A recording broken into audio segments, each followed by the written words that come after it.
Hey guys, all right, today we're going to do a quick unboxing video of the ODROID XU4. Now, I'm coming into this being completely unfamiliar with it. The only thing I know about it is that it's vaguely equivalent to a Raspberry Pi. It's a Raspberry Pi competitor, and it is, one of the things that I found when I was just doing a quick search on Amazon. So I haven't done a ton of research, so I'm just, first impressions and everything. And in a later video, we're gonna like install an OS, test it out. I'm gonna have some more, more stats and information on it. I'm gonna have looked at the specs and everything. I have not looked at the specs for this yet. I haven't done any research on it. I don't know almost anything about it except that it's a Raspberry Pi competitor.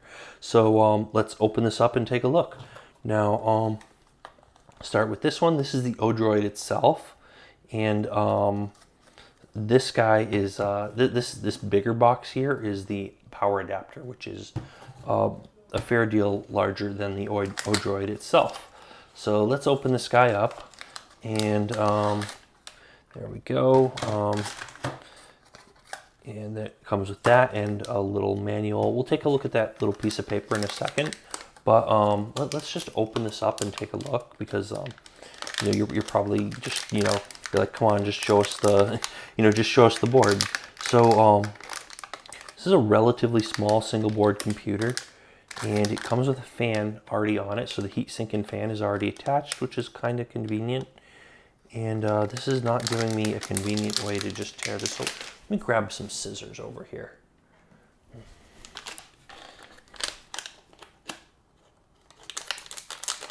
So this just does not have a little tab to tear it open with. Anyways, so here we go. Here it is. Looks like there's some little white something on the inside of the fan. I am not sure what. Maybe they just applied like grease to it and it all got stuck in one spot. Looks like it probably turns fine when it's powered on, but this is a nice big heat sink built right into the, or attached right onto the, look at that, look at those pins there holding that on. But it's already attached for you, and it has a nice big fan on there too. This is bigger than anything I've seen on a Raspberry Pi, and bigger than what came with my Asus Tinkerboard. So in the other video that I just recorded about like a minute ago, I reviewed I did an unboxing for an Asus Tinkerboard, which both of this and the Asus came in the mail on the same day. They're both single board computers that compete with the Raspberry Pi. But yeah. Anyways, so this one is actually laid out a little bit different from a Pi. Yeah, and it has a bigger heat sink and bigger fan than either of those devices. So what do we have here? We have this is so it has a regular HDMI port and a power port and a USB port, right? And so yeah, it has fewer ports. And what else is interesting on here? Network port. And no, you know what? It has a couple. These look like USB 3. I'm gonna have to check the specs on. Oh yeah, there we go. It says right on the board, USB 3. So we have a couple USB 3 ports. What else? I am not sure what these jumpers are for. And so I guess this is a USB 2.0. I can see it. It says it on the board in this slot. You can't see it so well with the camera, but I can see it from here. So yeah, I can confirm. So your power is going to come in here. Your power adapter connects to this, USB 2, and then a couple USB 3s. So 3 USB ports total, and an Ethernet port. Let's see, does it tell us? Yeah, Giga Ethernet. So it's a gigabit Ethernet port. And I do not know if it's limited by the USB hub, like the older Raspberry Pis were limited to, I believe, 300 megabits, because even having like a gigabit Ethernet port, it still has to pass through the USB bus, and so it was actually limited by that, and that's not an issue with the Raspberry Pi 4, and I don't know if that's an issue with this or not. I'm guessing it's not an issue. I'm going to assume it's not an issue, but I do not know for sure. So I'm curious how fast the Ethernet on this really is. That is going to be something interesting to look into. But anyways, so I'm not sure what this is, this SD port here. So this is one thing I'm not sure at all what that's for. So I'm seeing eMMC, and there's a little, this looks like a little port where something can like kind of snap on here on the back, and I'm not sure. Yeah, so I'm not sure what that is. I'm going to have to look this up and figure out what this is. And what else is interesting on here? This looks like this is interesting. I almost off the top of my head would say this is for Wi-Fi or something. And what else is on here? So we have some pins here. I2S port. This is an I2S port. So I'm not sure if those work the same as GPIO. And then here's another set of pins here. I'm not sure if these work the same as GPIO pins. But we're going to find out, and we're going to test it out. So we're going to find out what these are used for, and we are going to test them out. If these are GPIO pins, we are most definitely going to do all the normal things, you know, power up a motor, make a LED blink, you know, take data from sensors, all that sort of stuff. So we're definitely going to have some fun with that in future videos. So, you know, stay tuned, you know, hit the subscribe button, click the little bell icon, all that. And this little switch here, I'm actually not sure what this is for either. So there are two little labels on it that I can see. One saying eMMC and one saying that little U symbol SD. So I believe flipping this switch would switch between those things. So I believe that would switch you between this port and this port on the bottom. So whichever one of these is going to, only one of those can be in use at the same time, and it depends upon this switch, I believe. But I could be wrong. I'm completely unsure about that. If I had to guess, this is where your micro SD card goes in. But I've never seen a micro SD card slot that looks like that. But yeah, so I guess that's about all I could say about this for now. We're going to take a look at the power adapter real quick, but first let's take a look at this piece of paper.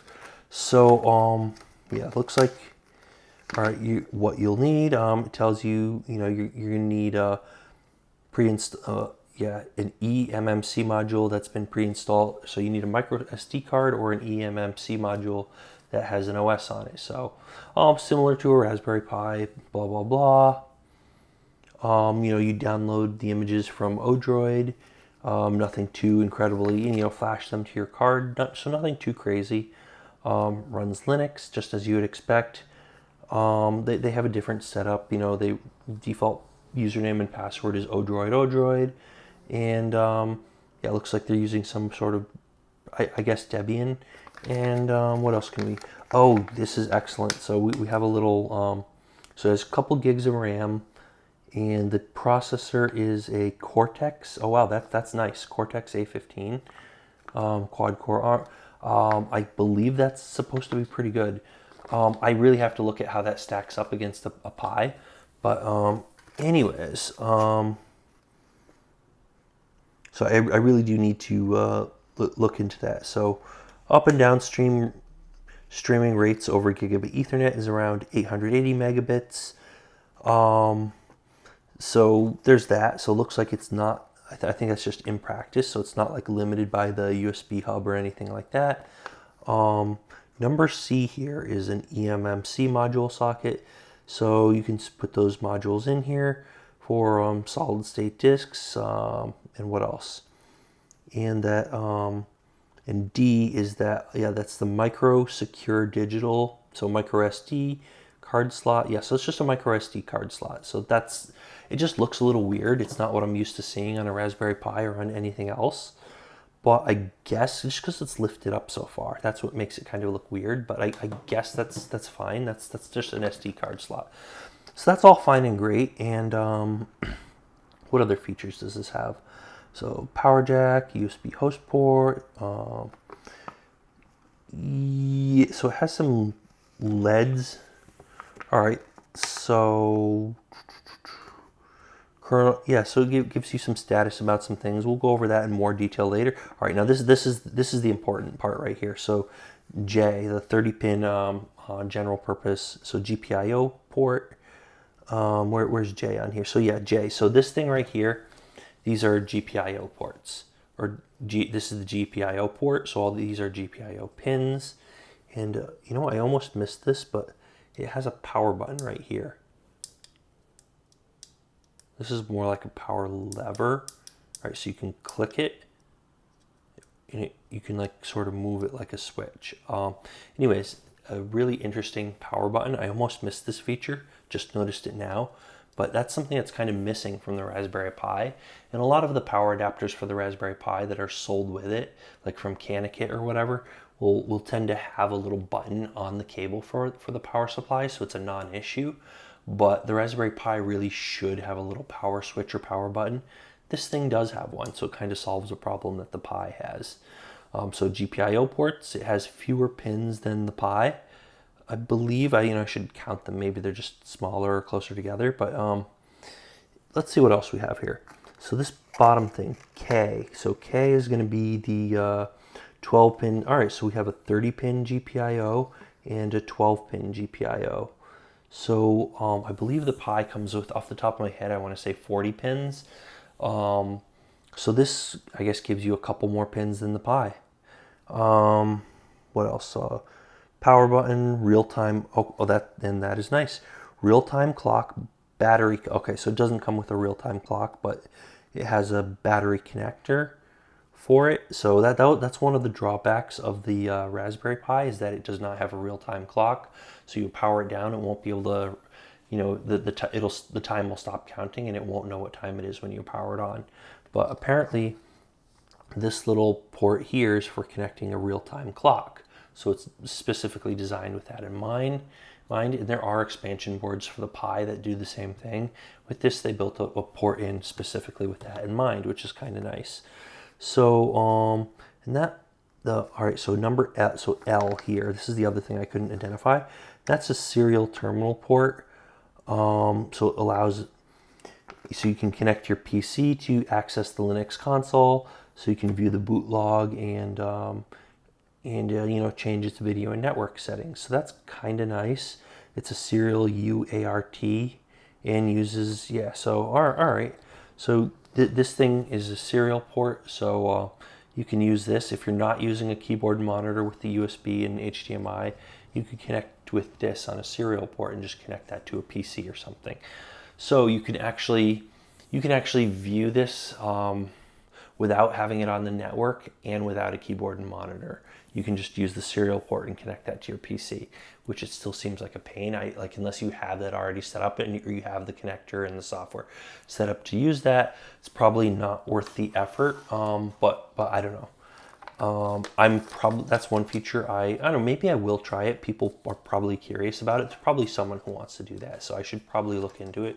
I should probably just be familiar with how it works. So last but not least, this is the power adapter.